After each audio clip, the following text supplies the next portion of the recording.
Olá, amados, estamos de novo conectados e vamos dar continuidade à nossa sequência que nós estamos fazendo do livro de Gênesis.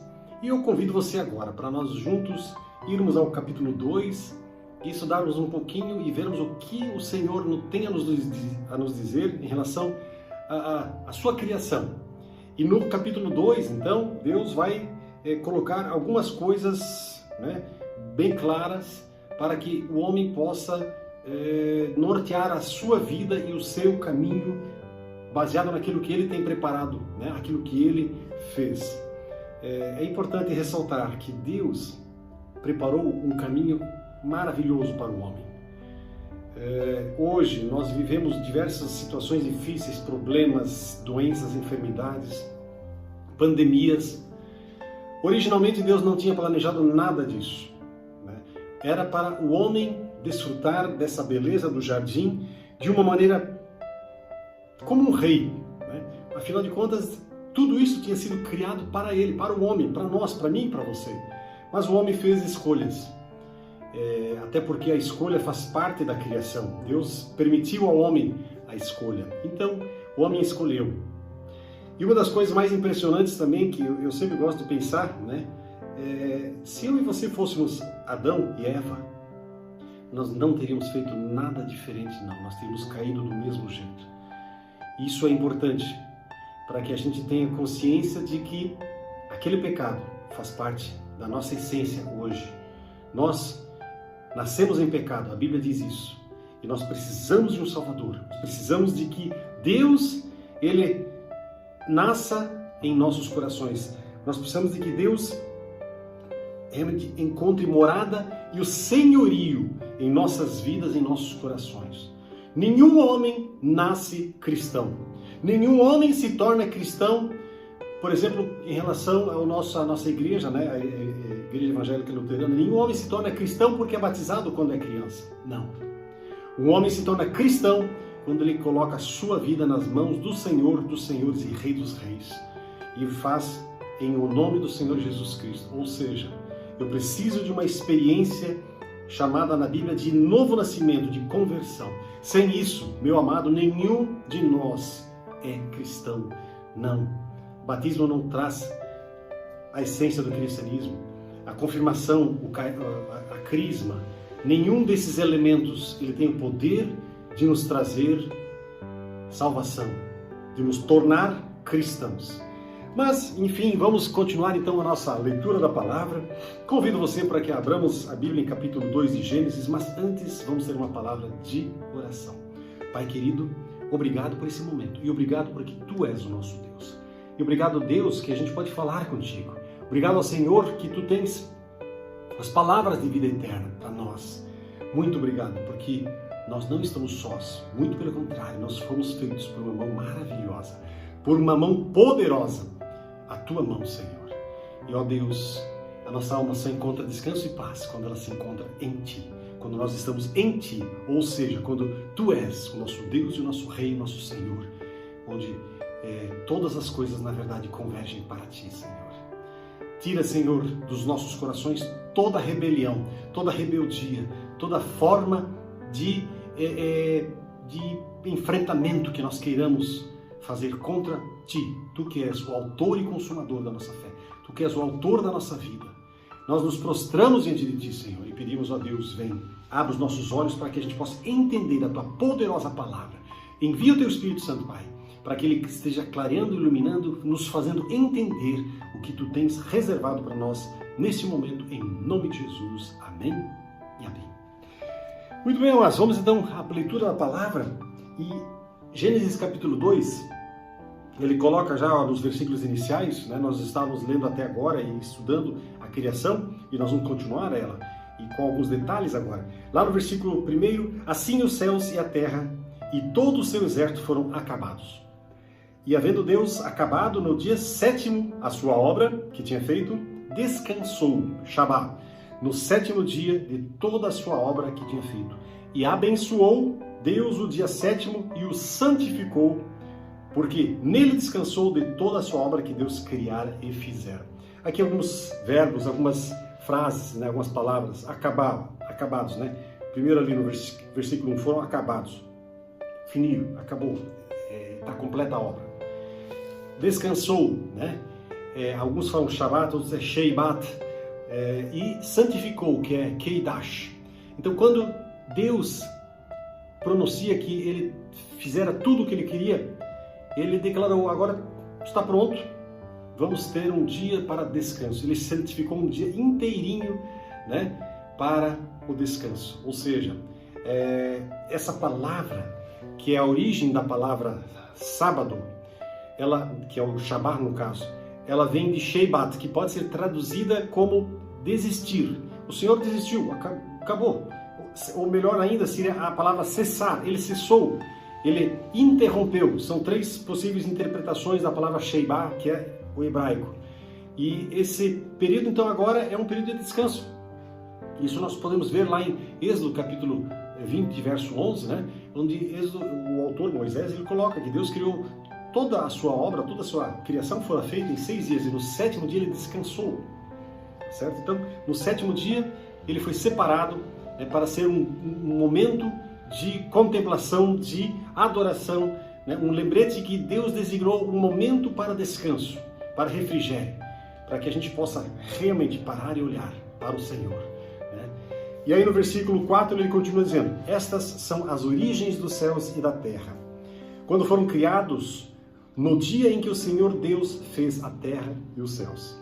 Toda planta do campo ainda não estava na terra, e toda erva do campo ainda não brotava, porque ainda o Senhor Deus não tinha feito chover sobre a terra, e não havia homem para lavrar a terra.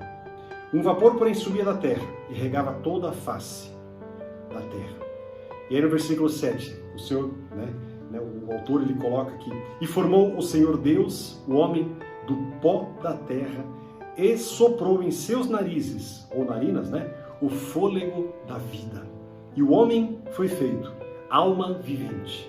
E plantou o Senhor Deus um jardim no Éden, da banda do Oriente, e pôs ali o homem que tinha formado.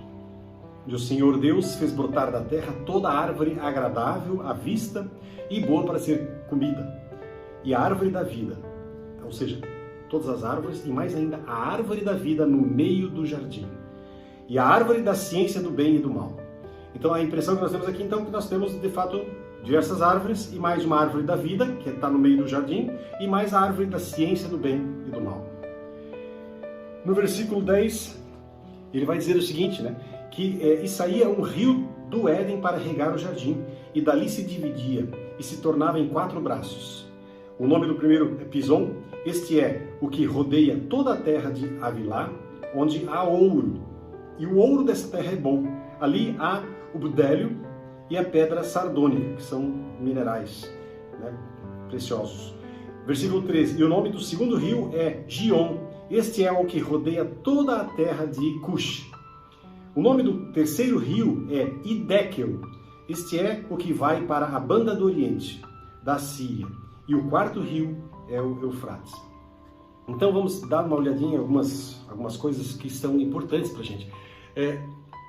A palavra, lá no versículo 4, essas são as origens, ou seja, a Gênese, vem do hebraico Toledô. Eu não sei pronunciar direito, mas enfim, é mais ou menos por aí, tá, gente? Essa palavra é um verbete, é um verbo, que significa mais ou menos assim: procriar, gerar filhos, ou seja, algo que está sendo gestado e que está sendo procriado. E poderia inclusive ter sido traduzida para gerações, e muitos aqui usam essa palavra com o próprio nome Gênesis. Esse é o Gênesis, do céu e da terra. Ou ainda poderia ser, esse é o começo, alguns traduzem para essa história dos céus e da terra. Ou seja, ali então o nosso Deus, ele vai colocando toda o seu poder, toda a sua manifestação, de maneira visível e quase palpável. Então esse nosso Deus, ele se manifesta. E aí uma das coisas que também nos deixa muito claro quando quando o autor usa a palavra Deus, o Senhor Deus, ele dá a entender, que esse Deus aqui, que o original é Yahvé ou Jeová, aqui ele está dizendo o seguinte: Jeová, ele é o Deus da aliança pessoal com Israel, mas ele é o autor da existência, de toda a existência, de tudo aquilo que existe. Então, esse é o mesmo Deus dos céus e da terra. Então, esse nome, Yahvé, transporta, dá-nos a entender a uma autoexistência eterna. Ou seja, Deus, ele existe além da nossa compreensão, do nosso entendimento. Ele já existia antes de tudo. Ele continuará existindo depois de tudo. Ele é autoexistente, ele não depende, né, da própria criação, ele não depende de mim e de você para existir, não, mas ele é autoexistente. E uma das coisas impressionantes, né, que se carrega um pouco, junto com essa palavra, Yahvé, ele não entender que esse Deus, ele é benigno, gracioso, misericordioso, ele é eterno, ele é uma autoridade, e ele tem desejo de ter um relacionamento com o ser humano, com a humanidade, com aqueles que foram criados à sua imagem. Aliás, esse é o motivo de você e eu existirmos. Nós fomos criados para ter uma comunhão, uma intimidade com Deus. Quando nós estamos na intimidade com Deus, na comunhão com Deus, significa dizer que nós estamos vivendo nele, adorando a Ele, vivendo para Ele. Esse é o motivo, a razão da sua existência. Por isso que você está vivo e por isso você existe. E se você completar a sua vida de intimidade com Deus, a sua vida de adoração, você estará completando o propósito da existência sua. Isso que é o mais impressionante, gente. Deus nos fez para Ele, para que a gente possa adorá-lo. Ou seja, Ele é o Criador, Ele é o Senhor de tudo e de todos. E aí no versículo 6, diz aqui, né, que uma neblina, um vapor subia e regava toda a superfície da terra. Isso dá uma ideia assim de uma umidade. Alguma coisa estava acontecendo ali para quê? Para que toda a parte de vegetação, árvores pudessem, e consequentemente também os animais, pudessem viver e sobreviver. Tá certo? Ou seja, Deus continua operando, agindo, a coisa está acontecendo sem parar.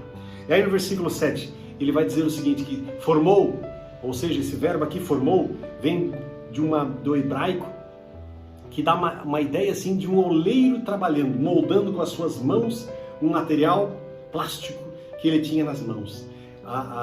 Se a gente olhar lá em Jeremias capítulo 18, nós vamos ver a história do oleiro, né? E essa mais ou menos é a ideia que aqui está desse verbo. Yeiseir, formou Deus, o Senhor, né? O homem do pó da terra. Então esse Deus, esse Senhor, ele molda, ele trabalha aquilo que ele tem nas mãos. Ou seja, aqui dá a entender uma outra coisa impressionante. Nós, seres humanos, o homem, ele foi criado para ser uma criatura de dois mundos. Olha só que coisa impressionante. Nós somos da terra, mas nós temos dentro de nós uma essência que nos eleva, que nos faz adorar, que nos torna espirituais. Ou seja, nós fomos feitos para Ele, para adorar a Ele. Nós temos dentro de nós, né, tudo que nós precisamos para adorar ao Senhor. Nós só não adoramos se a gente não quer. Claro que isso trará consequências eternas de uma vida longe de Deus na eternidade, que eu fico pensando deve ser a coisa pior que existe para alguém. Ou seja, nós vivemos longe do nosso Deus. Então, nós, seres humanos, fomos feitos criaturas de dois mundos, da terra e dos céus. Ou seja, nós temos nossa cidadania aqui, mas nós temos uma cidadania nos céus. E aí, o homem, ele é formado. Diz a palavra, formou, né? O Senhor Jeová ao homem do pó e lhe soprou, que é o neifá, neipar, né? Nas narinas, o fôlego de vida, e o homem passou a ser alma vivente. Reiai. Nomes hebraicos meio esquisitos, mas enfim, ele passou a ser alma vivente. Ou seja, Deus, ele sopra a existência, né, na narina do ser humano. Ou seja, Deus, ele nos concede o alento, ele nos concede a vida. E uma das coisas também que se a gente parar para pensar um pouquinho, né, nós fomos feitos à imagem e semelhança dele. Por quê?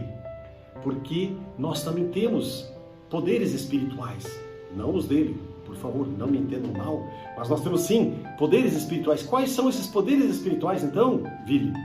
Nós recebemos o quê? O poder de pensar, o poder de sentir, o poder de nos comunicar uns com os outros, de discernir e até de discriminar. Nós recebemos um certo grau de determinar o nosso próprio caráter. Nós escolhemos, o caráter que nós queremos ter na nossa caminhada, na nossa vida, no nosso dia a dia. Isso pode ser ruim, pode ser bom, pode ser usado para um lado bom, pode ser usado para um lado ruim. Mas enfim, nós estamos destinados a revelar as qualidades do próprio doador da vida. Quando nós nos prostramos na presença dele, quando nós deixamos ele tomar conta da nossa vida, nós mostramos as qualidades divinas, as qualidades do Senhor. Elas se manifestam em nós, elas operam em nós. E nós passamos a viver, realmente a viver, porque é para isso que eu e você fomos feitos, para viver na presença daquele que era e que há de vir, daquele que é eterno, que sempre existiu e sempre houve. Meu amado, diante de uma palavra como essa, eu e você, nós não nos quedamos diante dessa presença de poder? Se uma palavra como essa não nos faz adorar ao Senhor, eu e você precisamos parar para pensar, alguma coisa está errada na nossa vida, na minha vida. Se eu não consigo adorar ao Senhor ao pensar nessas coisas poderosas e grandiosas, alguma coisa está errada na sua vida. Meu amado, é preciso que eu e você, então, nós nos prostremos diante dele, peçamos perdão. Senhor, me perdoa. E permita, meu Deus, que eu possa viver para ti, Senhor. Meu amado, esse é o convite do Senhor. Diante de uma palavra como essa, prostre-se diante dele e diga: Senhor, eu quero viver apenas e exclusivamente para ti, para adorar o teu nome na intimidade contigo. Me ajuda, Senhor. Se você fizer essa oração, o Senhor virá, ele ouvirá e ele derramará do seu poder, da sua presença e do seu Espírito. E você conhecerá a alegria de poder caminhar com o Senhor, lado a lado. Ele dentro de você, na verdade. Amém? Vamos ter ainda uma palavra de oração, meus amados. Pai querido, obrigado, porque essa tua palavra ela é poderosa. E obrigado, meu Deus, porque a gente pode olhar, Senhor, para ti, sabendo que tu és o autor e consumador da nossa vida e da nossa fé. Meu Deus, nós nos prostramos diante de ti e te dizemos: Senhor, nós queremos viver para ti, nós queremos te adorar. Vem, ó Deus, vem com o teu poder, vem com o teu Espírito Santo. Enche os nossos corações com a tua presença e com a tua paz, com a tua alegria, meu Deus. Perdoa nossos pecados, perdoa, Senhor, das vezes em que a gente não se prostra diante de ti e não entende, não compreende, Senhor, a grandeza do teu poder criador, Pai. Permita, Deus, no nome de Jesus, que nós nos prostremos e passemos a te adorar como tu mereces ser adorado, com a nossa vida e com tudo que nós temos. Em nome de Jesus. Amém e amém. Que bom, né, gente, poder conversar sobre essas coisas tão gostosas, sobre a palavra de Deus, porque aqui nós temos vida em abundância.